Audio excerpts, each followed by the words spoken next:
Hello mga ka-real, especially dito sa Taiwan. So, tuturuan ko kayo ngayon ng Taigi language. So, etong mga tinuturo ko guys ay basic language lang at ayon ito sa aking nalalaman. So, ayon ito sa aking natutunan. So, self-learning ako ng Taigi. Since nung napunta ako dito sa alaga ko, dito ako medyo natuto magsalita ng Taigi. So, start na tayo guys. Kung may mga gusto kayong itanong all about Taigi, pwede kayong mag-comment down below. So, start na tayo guys. It's all about mukha, sa face. So, paano ba sabihin sa alaga na maghilamos? So, ang maghilamos sa Taigi ay se bin, one more time.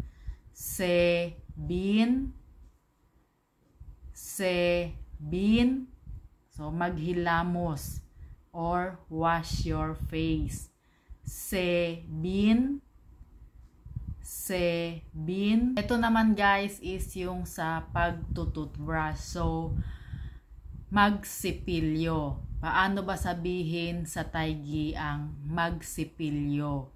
So, sa Taigi, ang magsipilyo ay Luk Chui Ki. One more time. Luk Chui Ki.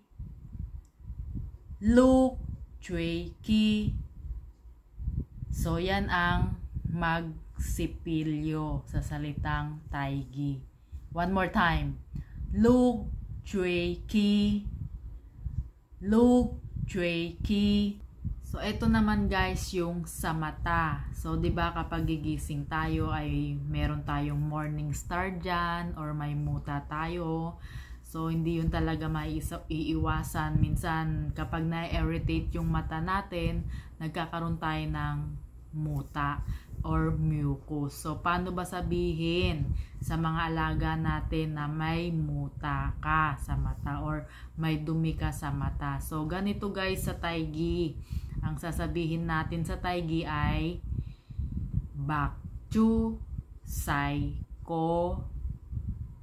Bakchu Sai Ko. One more time.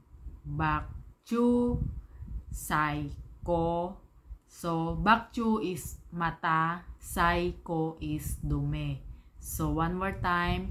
Bakchu Sai Ko. So, yun lang guys. I hope na may natutunan kayo sa video ito.